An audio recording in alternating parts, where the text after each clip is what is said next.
Welcome to the OKC Foodcast. I'm Nabil Jamal. And I'm Ashley Gardner. And since this is our first episode, let's give you a quick rundown of what to expect when you listen to us.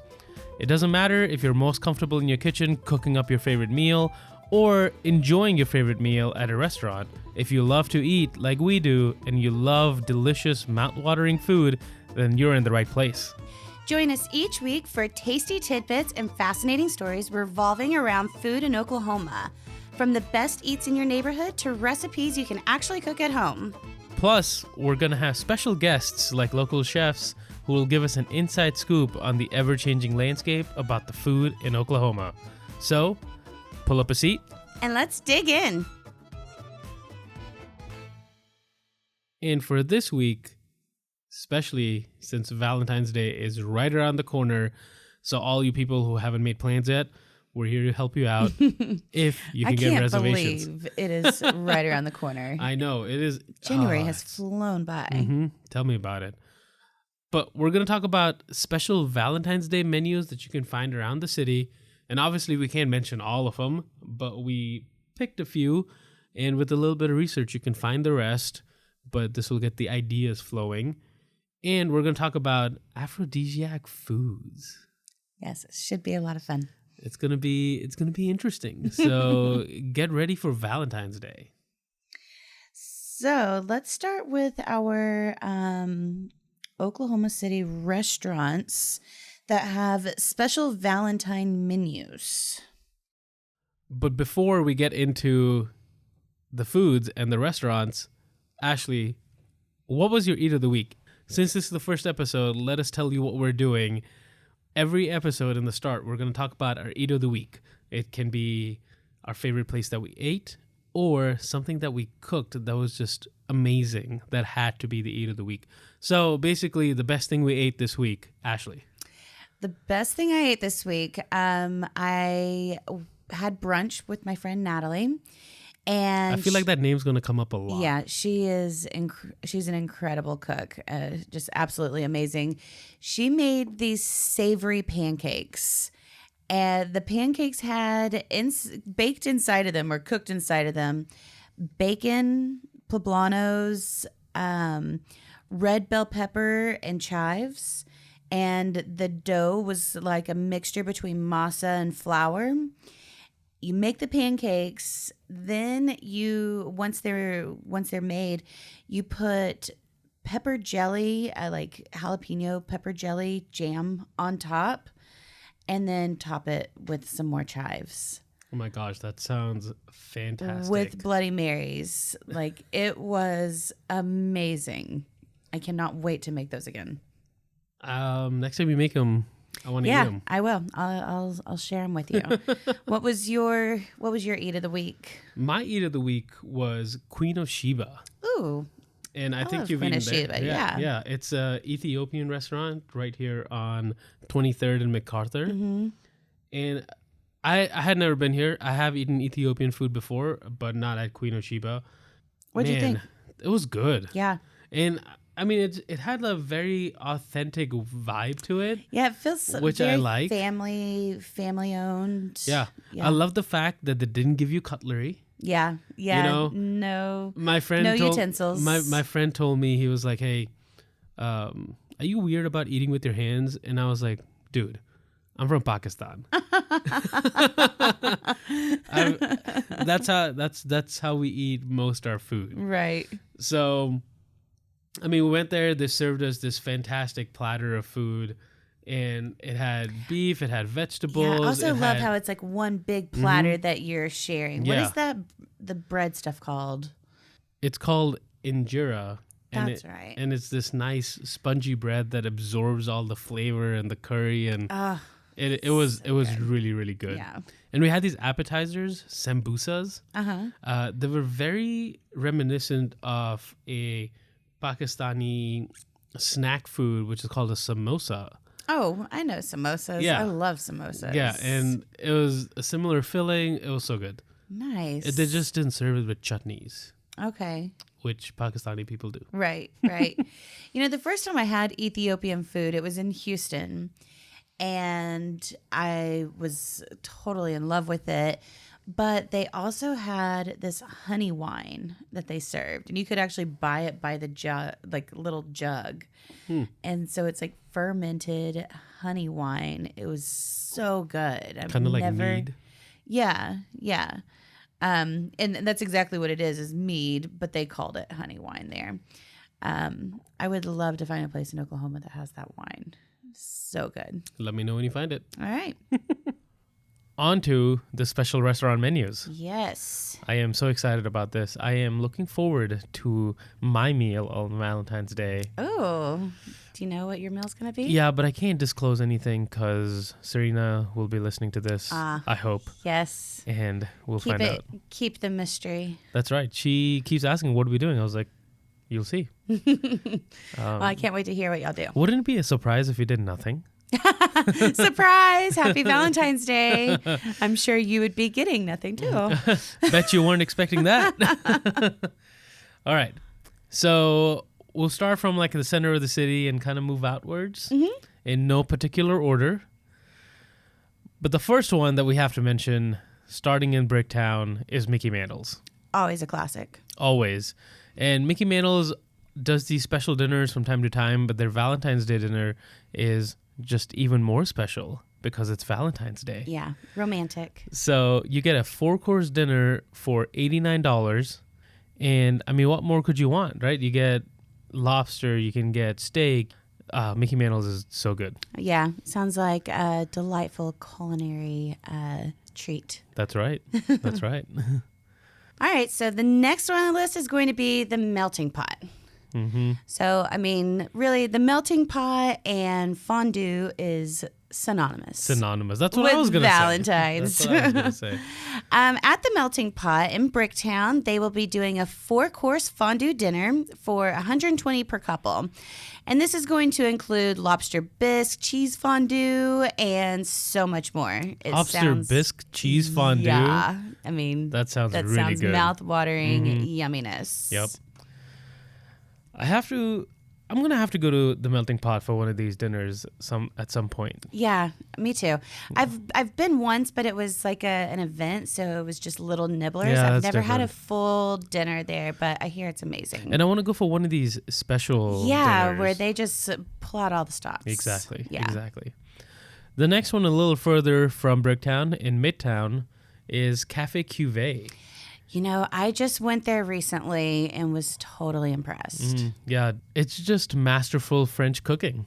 It really is. I mean, on Valentine's Day, you can expect a fillet of beef, roasted lobster, Grand Marnier souffle. Oh, man. And it is an a la carte menu, but it is a special menu for Valentine's Day. Ooh. So you get to pick and choose what you want. That sounds really nice. Now, I really enjoyed my time there, and having a really delicious French cuisine in Oklahoma City is really nice. It is. It is. I feel like we are expanding. And then you can just hop on up to the O Bar, catch some views, have a couple drinks. Great views, great drinks at the O Bar. Yep. Yeah, make a whole night of it. Well, the next one on our list is one of my favorites, Ludivine. So Ludivine, I've been going there for a while. I think they were like one of the first restaurants in Oklahoma City to really bring out the craft cocktails. They were. I remember that. I walked in. I wasn't expecting that. And I was like, wow, this is very impressive. Yeah. And now everyone does it. Right. Now everyone's copying. But I love craft cocktails, so I'm okay with it. On Valentine's Day, they are doing a Valentine's special 3-course meal, and you have choices with each course. It's going to be $80 a person, or if you include wine, and that's going to be an additional $40, so $120 per person. Some of the things that they're offering is going to be like crab cakes and sea scallops. Something that sounds really interesting to me is the rabbit leg spaghetti squash. Like, ooh, that sounds good. Yeah, sounds really interesting. And also their desserts. I'm not a big fan of chocolate, but their dark chocolate peanut butter pretzel brittle sounds to die for. That sounds really good. Yeah. Can we have some right now? I wish. The next one that we found would be interesting is Mary Eddie's. Yeah, Marietta's is a cool spot. It is located in conjunction with 21C Museum and Hotel. A super eclectic place if you haven't been there yet. Mm-hmm. It is. It's really, really cool. Yeah. Yeah, you can walk around and it's a museum and a hotel. It's so much fun. And then the purple penguins. Yes, the purple penguins. I kept seeing pictures of those on social media and I was like, what is this? Yeah. Then I finally went and took a picture with the purple penguin myself. Take a picture with the purple penguins. Maybe they'll be red for Valentine's Day. Probably not. Probably not. But who knows? But Marietta's is doing a dinner for two on Monday through Wednesday this week. This menu is 4 courses. It's $78 per couple with the choice of an appetizer, salad, entree, etc., fun stuff. But they will also have a special couples-themed feature on Thursday, which is Valentine's Day, through Sunday. And their head chef, Jason Campbell, is currently putting the finishing touches on that. I wonder what he's going to whip up. It's going to be interesting. Yeah. If you guys enjoy Marietta's on Valentine's, you'll have to let us know what you have. Yeah. Next on our list is going to be Café do Brasil. Another classic. Yes. I love that place. I actually celebrated my 30th birthday there. You did? That was fun. Yeah, that was a lot of fun. That was fun. Yeah, you were there. Yeah. For Valentine's Day, they're doing a 4-course menu for $55 per person, which will include an appetizer, salad, choice of entree, and dessert. The really cool thing is they're also going to have live music. Look at that. Dinner ain't a show. Yeah.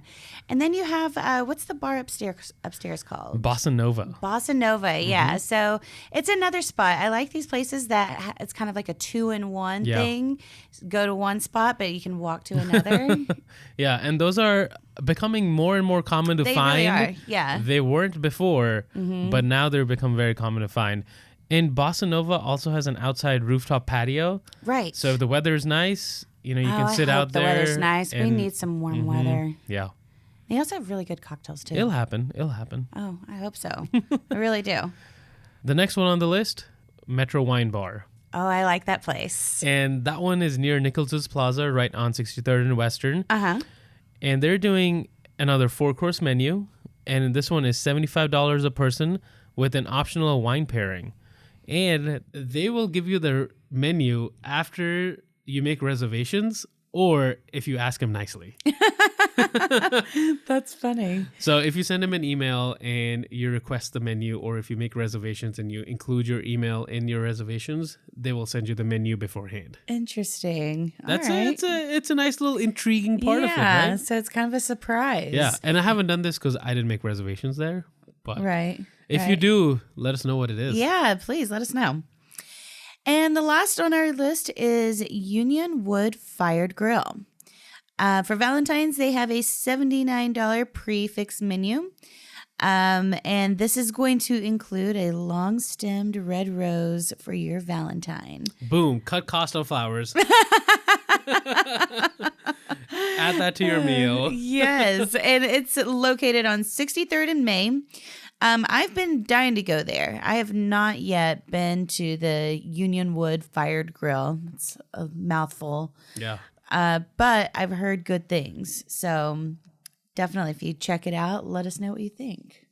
Sounds exciting. And obviously, there are tons and tons of restaurants giving you specials and making these special Valentine's Day menus, which they're putting a lot of thought and effort into. So, you know, if there's a place that you love, chances are that they're offering a special menu for Valentine's Day. And if you find something that's super intriguing and very interesting, do let us know because we would love to know about that. Yeah. All right. So next on our menu of topics today. I see what you did there. Haha. Menu of topics. What foods have aphrodisiac powers? Valentine's Day. Yeah, so I thought this would be fun to talk about what foods. I mean, some of them just automatically you think of when you think of aphrodisiac foods. They're synonymous. Yeah, synonymous. I like that word today. You do. It's synonymous.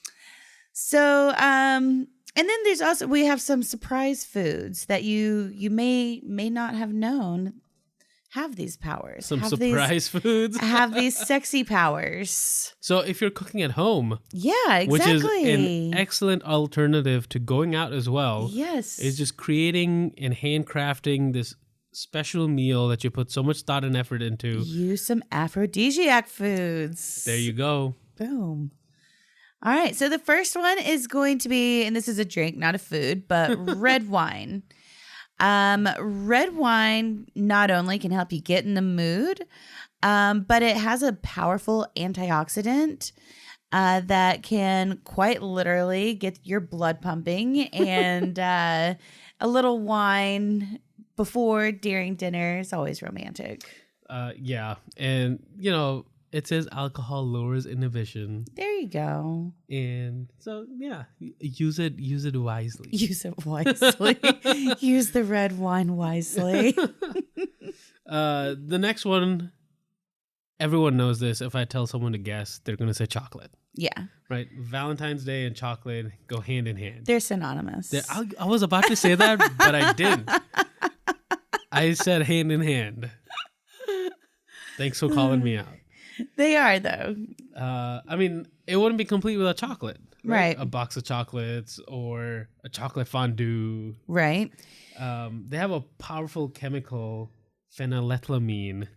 Phenylethylamine. It's a little bit of a mouthful. A tongue twister. But that's otherwise known as the love drug.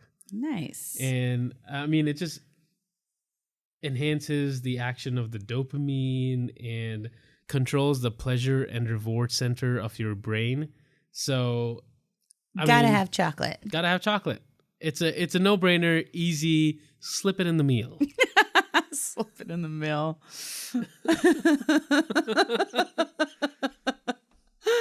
All right. The next one is hot chilies. So you can spice up your sex life by eating some hot chili peppers. That sounds a little... Yeah, you want to eat the chili peppers, not like... Don't rub them on you. Don't rub it on your skin. You don't want that. No, that's not what we are saying. But that sounds counterintuitive. Spicy food. Well, apparently, chili peppers have the ability to release endorphins. To combat the pain. Basically, yeah. Chili peppers also have the aphrodisiac powers to increase your heart rate, doubling the pleasure of a mealtime rendezvous. A mealtime rendezvous? A mealtime rendezvous. That's funny. The next one is avocados. Avocados. I would not have thought of avocados as being on this list. I wouldn't either. But they are. And... Can I tell the fun fact? Fine, you can tell the fun fact. Avocados actually get their name from an Aztec word, ayucatl, which means testicle tree. I think that's a really fun fact. That is funny. So what makes them such an aphrodisiac? They contain B vitamins and potassium. They're an excellent source of fiber, which is necessary for our bodies to maintain the correct levels of estrogen. It always goes back to science. Yeah, of course. That's how every one of these foods, goes back to science. That's right. So if you're a chemist, you don't need food. You just need chemicals. That's right. But don't feed anyone chemicals, please. Don't. Then the next one on the list. Of course. It's the one that you say what food is an aphrodisiac. Do I even have to say it? Just say it. Oysters. Oysters. I love oysters. I have never noticed it giving me the aphrodisiac. Have you not noticed it being a libido boosting food? I haven't. Because that's what it claims to be. Yeah. Well, you hear about it. So that's the food that's synonymous with. Synonymous. That's the word of the episode. But no, it's they're rich in zinc and minerals that have been shown to boost certain levels of testosterone. Yeah. Yeah, and maybe it's the way you eat them too that helps. They are kind of a sexy food. I mean, you have to. Well, I say it's a sexy food. I was like, that's a fine line there. Yeah, because I mean, I don't know how sexy I look when I'm slurping them, and it's like getting on my face. All right, moving on. There are a ton of other foods that we kind of found in our little research that we did that were listed as aphrodisiac foods or foods that had these powers. One of the other honorable mentions I want to say is saffron. Yeah. Right? It was, in the olden days, the goddesses or mythology, because obviously goddesses weren't in the olden days, but... Thanks for clarifying. You're welcome. In Greek mythology and even in olden days, like princes and queens would bathe in saffron milk. That's interesting. Because it was believed to have these aphrodisiac powers. Yeah. Another food that has the aphrodisiac powers is bananas. I wonder why. Yeah, it's a phallic fruit, but it also has the love powers. Is it? All right. Well, yeah. Bananas. There you go. Boom. There are a ton of other ones. Figs, pomegranates, and this vanilla, is figs, honey. not fig Newtons. This is like fresh figs. Fig Newtons. If someone thought fig Newtons was an aphrodisiac food, I'm sorry. Good luck. The one that's on this list that was surprising to me is asparagus. But more than any of the foods, really, it is the thought that goes into it. Play some good music, set the mood, light some candles, and just have a fun, safe Valentine's Day. No matter what you eat, though, be sure to follow us on our social media, OKC Foodcast. And if you have any comments, if you have any questions, if you have any ideas, if you want to collaborate on something, email us at okcfoodcast@gmail.com. Subscribe to us, share this podcast with your Oklahoma friends, or anyone that's interested in food. Yeah, for sure. This podcast's for everyone. Yep. And next week, be sure to join us. We're going to have a very special guest. It's going to be cool. In the studio. Kind of a big deal. You don't want to miss it. Eat well, be happy, and happy Valentine's Day.